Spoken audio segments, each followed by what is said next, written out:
Di jantung Pulau Jawa, tersembunyi di antara hamparan sawah hijau dan perbukitan yang diselimuti kabut tipis, berdirilah sebuah desa yang damai bernama Sumber Agung. Kehidupan di sana berjalan lambat, diwarnai dengan gotong royong, tradisi luhur, dan kepercayaan yang kuat pada nilai-nilai agama. Di tengah komunitas yang religius ini, muncul seorang tokoh karismatik bernama Raden Wijaya, yang lebih dikenal dengan gelar Ki Ageng Dharma. Ki Ageng Dharma memiliki penampilan yang memukau.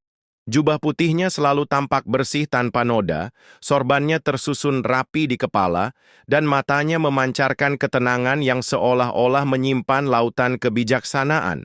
Tutur katanya lembut bagai desiran angin, penuh dengan perumpamaan dan kutipan-kutipan kitab suci yang membuat para pendengarnya terpesona.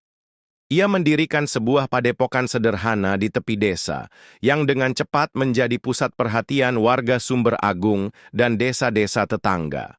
Awalnya, Ki Ageng Dharma dikenal sebagai sosok yang saleh dan suka menolong. Ia memberikan nasihat-nasihat bijak bagi mereka yang dilanda masalah, menjadi penengah dalam perselisihan, dan sesekali memberikan pengobatan tradisional bagi warga yang sakit. Lambat laun, reputasinya sebagai seorang yang memiliki kemampuan spiritual tinggi menyebar luas. Orang-orang mulai berdatangan kepadanya dengan harapan mendapatkan solusi atas berbagai persoalan hidup. Penyakit yang tak kunjung sembuh, usaha yang bangkrut, hubungan rumah tangga yang retak, hingga keinginan untuk mendapatkan keturunan. Seiring dengan bertambahnya jumlah pengikut, Ki Ageng Dharma mulai memperkenalkan ritual-ritual yang semakin kompleks dan aneh.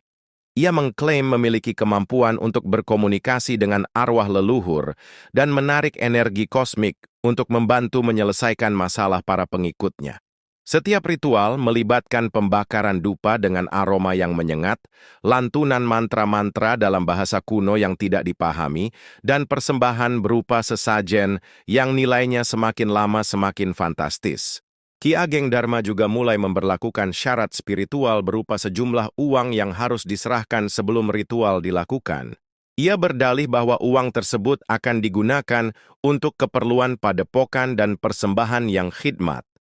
Namun, tidak ada kejelasan mengenai bagaimana uang tersebut dikelola.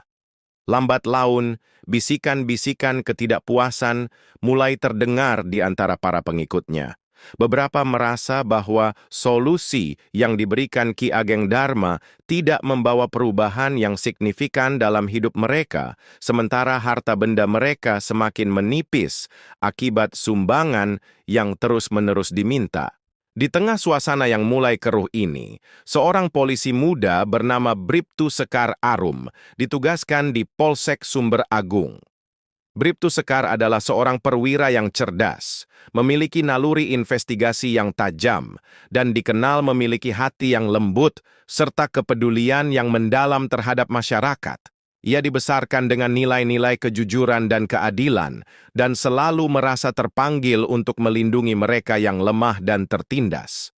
Ketika Bribtu Sekar mulai berinteraksi dengan warga Sumber Agung, ia mendengar keluhan-keluhan samar tentang praktik Ki Ageng Dharma. Awalnya, warga enggan berbicara terbuka karena masih diliputi rasa hormat dan takut terhadap pengaruh sang dukun. Namun, Bribtu Sekar tidak menyerah. Dengan kesabaran dan kehangatan, ia membangun hubungan baik dengan beberapa warga, terutama mereka yang tampak menyimpan beban dan keraguan. Salah satu warga yang berani membuka diri adalah Ibu Lestari, seorang pedagang kecil yang telah menyerahkan sebagian besar modal usahanya kepada Ki Ageng Dharma dengan harapan dagangannya akan laris manis. Namun, kenyataannya, usahanya justru semakin terpuruk. Ada juga Bapak Surya, seorang petani yang dijanjikan panen berlimpah setelah mengikuti ritual khusus. Namun hasil panennya tetap saja minim. Kisah-kisah pilu ini mulai membuka mata Bribtu Sekar tentang potensi kejahatan yang tersembunyi di balik kedok agama. Bribtu Sekar mulai melakukan penyelidikan secara diam-diam. Ia mengamati aktivitas di padepokan Ki Ageng Dharma, mencatat setiap kejanggalan, dan mengumpulkan informasi dari berbagai sumber. Ia mempelajari latar belakang Ki Ageng Dharma, mencari tahu tentang masa lalunya, dan bagaimana ia bisa mendapatkan pengaruh sebesar itu di masyarakat. Semakin dalam ia menyelidiki, semakin banyak kebohongan dan manipulasi yang terungkap. Ternyata, Ki Ageng Darma bukanlah seorang tokoh agama yang alim seperti yang ia tampilkan.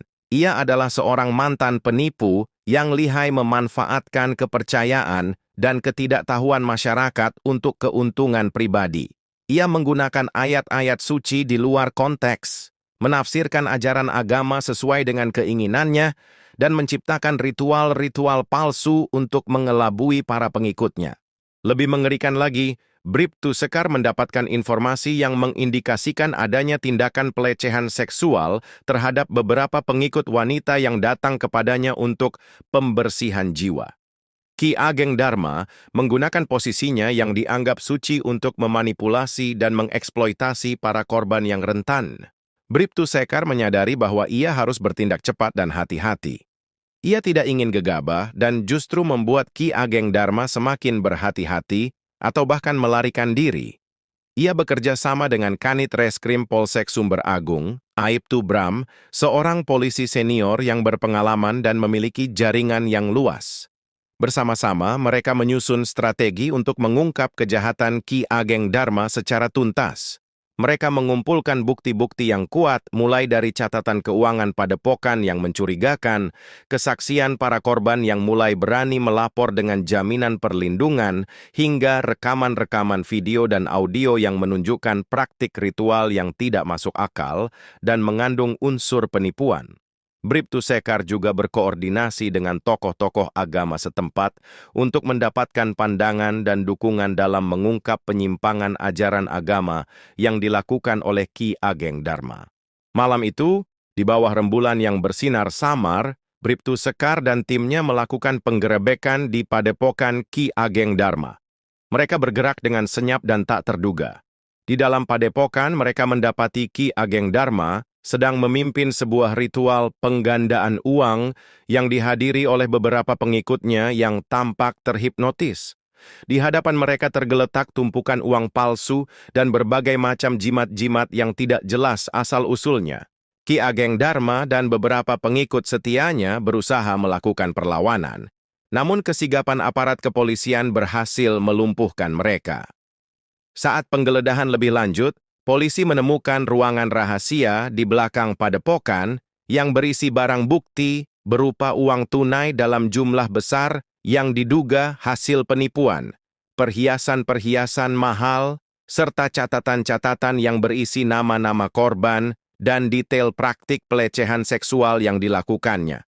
Penangkapan Ki Ageng Darma menimbulkan kehebohan yang luar biasa di Sumber Agung dan sekitarnya. Awalnya, banyak warga yang tidak percaya bahwa tokoh yang selama ini mereka hormati ternyata adalah seorang penipu dan pelaku kejahatan. Namun, ketika polisi membeberkan bukti-bukti yang tak terbantahkan dan beberapa korban dengan berani tampil memberikan kesaksian, kebenaran akhirnya terungkap. Air mata penyesalan dan kemarahan bercampur menjadi satu di wajah para pengikut yang merasa telah dibohongi dan dimanfaatkan. Proses hukum terhadap Ki Ageng Darma berjalan cukup panjang dan penuh tantangan, mengingat ia memiliki pengaruh yang kuat dan berusaha menyangkal semua tuduhan. Namun, berkat kegigihan Bribtu Sekar dan timnya dalam mengumpulkan bukti-bukti yang solid, serta dukungan dari berbagai pihak, termasuk tokoh agama dan organisasi masyarakat sipil, akhirnya Ki Ageng Darma dinyatakan bersalah atas berbagai tindak pidana, termasuk penipuan, penggelapan, dan pelecehan seksual. Ia dijatuhi hukuman yang setimpal dengan perbuatannya. Kisah Bribtu Sekar Arum menjadi inspirasi bagi banyak orang. Ia menunjukkan bahwa keberanian, ketekunan, dan integritas seorang aparat kepolisian mampu membongkar kejahatan yang tersembunyi di balik topeng kesucian. Ia tidak hanya menegakkan hukum, tetapi juga memberikan keadilan bagi para korban yang selama ini menderita dalam diam. Lebih dari itu, keberhasilannya membuka mata masyarakat tentang pentingnya bersikap kritis terhadap segala bentuk klaim spiritual dan tidak mudah tertipu oleh penampilan luar. Kisah ini juga menjadi pengingat bahwa agama adalah sesuatu yang suci dan tidak boleh dijadikan kedok untuk melakukan kejahatan. Para penipu dan pelaku kejahatan bisa datang dalam berbagai bentuk, bahkan yang paling tidak terduga sekalipun. Oleh karena itu, kewaspadaan, akal sehat, dan keberanian untuk melaporkan segala bentuk kecurigaan adalah kunci untuk melindungi diri sendiri dan masyarakat dari praktik-praktik penyesatan dan kejahatan yang merugikan.